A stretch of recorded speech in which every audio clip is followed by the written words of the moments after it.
नमस्कार. बी विथ भाग्यश्री आपल्या मराठी चॅनलवर तुम्हा सर्वांचं खूप खूप मनापासून स्वागत. तर आज सकाळीच आम्हाला 6 वाजता निघायचं होतं, पण कुणालाही जाग आला नाही, कारण दूधसागरला जाऊन आलो. त्यामुळे सगळेजण खूप थकले होते. सगळ्यांनी अलार्म बंद करून छान झोप घेतली. आता आम्ही इथून नाश्ता वगैरे करून निघणार आहे.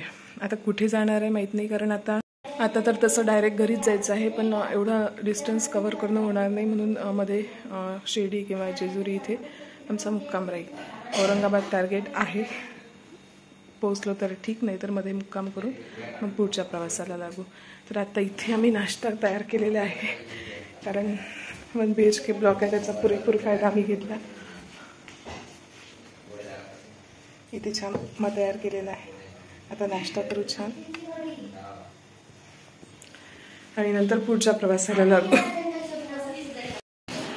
1 BHKचा ब्लॉक केला आम्ही, पण तिथली खासियत अशी की एका संसारासाठी लागणारे सगळे भांडे या ब्लॉकमध्ये आहे. म्हणजे एवढ्या कमी भांड्यातही सगळं होऊ शकतं. आम्ही जर स्वयंपाक करतो म्हटलं तरी पूर्ण स्वयंपाक इथे होऊ शकला असता, पण आम्ही एकदा खिचडी केली, कारण एवढं मोठं सामान वगैरे आणणं पुन्हा किराणा पूर्ण भरावा लागला असता.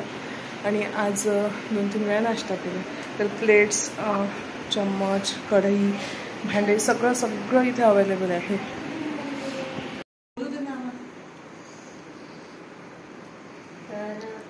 एक हे ते बस तेवढं घालते बाहेर जाताना, छान दिसते. फसिनो ह्या ज्या गाड्या होत्या या जिथे तिथे हॉटेलमध्ये लागलेल्या होत्या, कारण या रेंटवर इथे गोवा फिरायला मिळत होत्या. आणि आम्हाला गोव्यामध्ये ऑटो कुठेही दिसला नाही. एवढं फिरलो आम्ही, पण गोव्याला ऑटो कुठेही दिसला नाही. 1-2 दिसले तर ते फक्त उभे होते, म्हणजे बंद पडलेले बहुतेक उभे असणारे होते. आणि इथे बहुतेक कार्स आणि या 2 व्हीलर्स जास्त रेंटने जातात. आणि आता आम्ही चेकआउट केलेलं आहे रूममधून आणि आत्ता निघत आहोत पुढच्या प्रवासाने.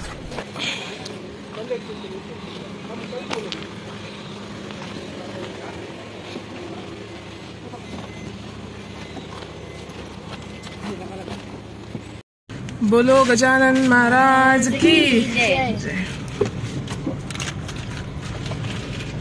माझ्या गोव्याच्या भूमीत गड्या नारळ मधाचे, कड्या कपारीमधून गट फुटती दुधाचे.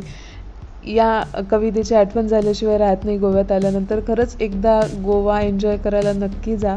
बहिणींसोबत जा, मैत्रिणींसोबत जा, फॅमिलीसोबत जा, कोणाही सोबत जा.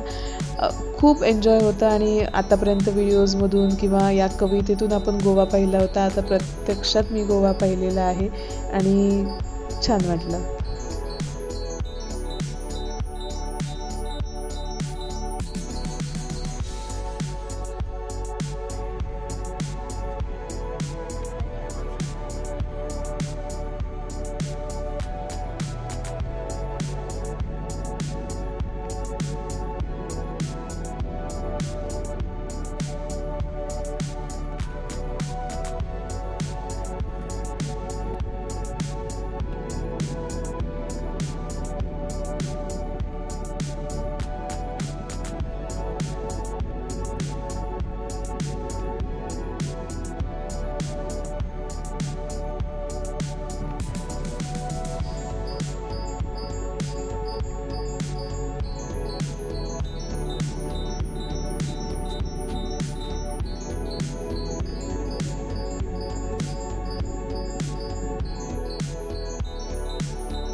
तर 10 वाजले रात्रीचे आणि आता जेजुरीला पोचलो आम्ही. आता पेटपूजा करू इथे रूम केलेली आहे, तिथे आराम करू. सकाळी दर्शन घेऊ, कारण आता दर्शन घेण्याची कॅपॅसिटी कोणाचीच नाही. त्यामुळे आता सकाळीच 5 वाजता दर्शन घ्यायचं आहे आणि मग पुढच्या प्रवासाला लागायचं आहे. तसं तर औरंगाबादच टार्गेट ठेवलं होतं आज, पण नाही झालं. खूप प्रवास होता आणि सकाळी खूप लेट होता. शुभप्रभात सगळ्यांना. तर आत्ता जेजुरीचं दर्शन करायला, खंडोबाचं दर्शन करायला आम्ही जात आहोत. सगळ्यांच्या तयाऱ्या झाल्या आहे. कोणी खालीही जाऊन बसलेलं आहे, कोणी तयाऱ्या करून पुन्हा झोप घेत आहे. चेहऱ्याचे 12 वाजलेले आहे. आता काही सामान आमचं खालीच आहे. फक्त एक ड्रेस घेऊन आम्ही वर आलो होतो, त्यामुळे काही तयारी आता खाली गेल्यानंतर करू आणि आता खंडोबाच्या दर्शनाला जाऊ.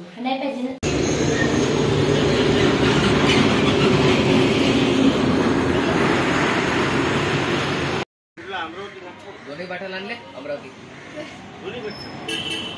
मला कसं माहिती तुझं गाव होतं? 6 महिने अमरावती.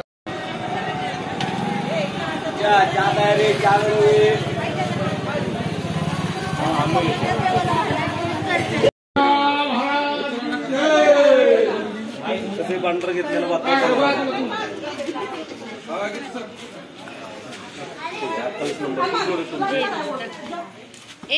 चप्पल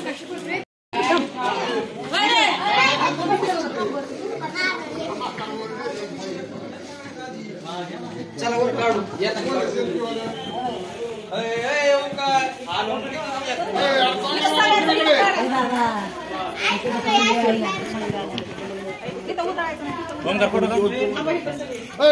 अरे तू वर गे ना, वर गे ना.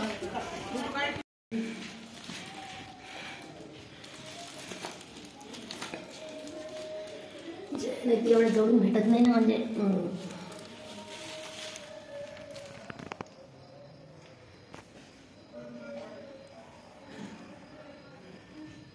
जात बित आहे तिथं. हे पाटावर उठा. हे ते शेळ्या मेंढ्याचे शिल्प.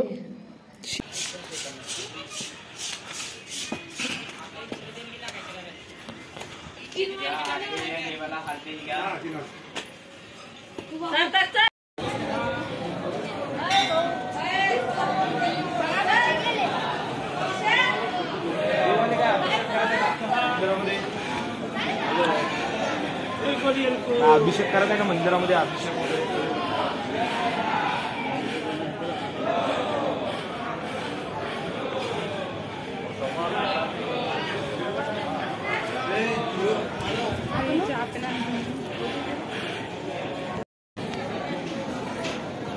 आपण आलो तर लाईन नव्हती, सरळ आलो. आता इथे लाईन.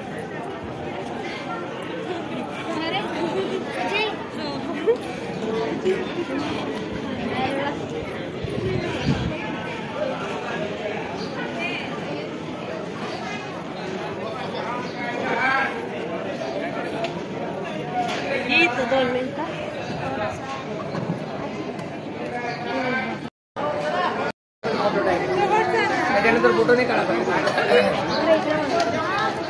उद्या सांगू.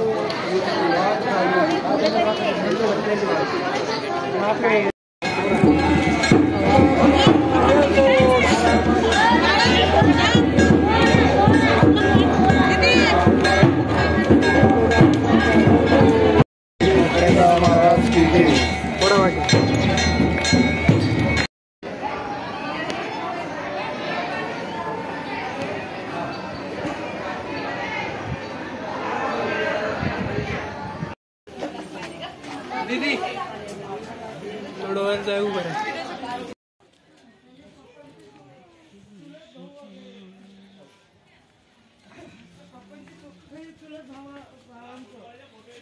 त्यांच्या मुलांचं म्हणजे चुलत म्हणजे आमच्या केसमध्ये पहाटे पहाटे गेलो तर छान दर्शन झालं, आरती मिळाली, भंडारा उधळला आणि आता परत जातो.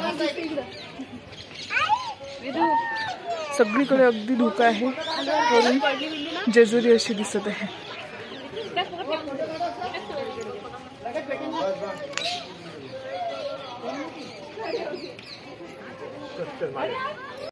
जेजुरीचं दर्शन घेतलं छान. आता इथे नाश्ता केला आणि आता इथून जाणार आम्ही डिरेक्टली आमच्या घरी.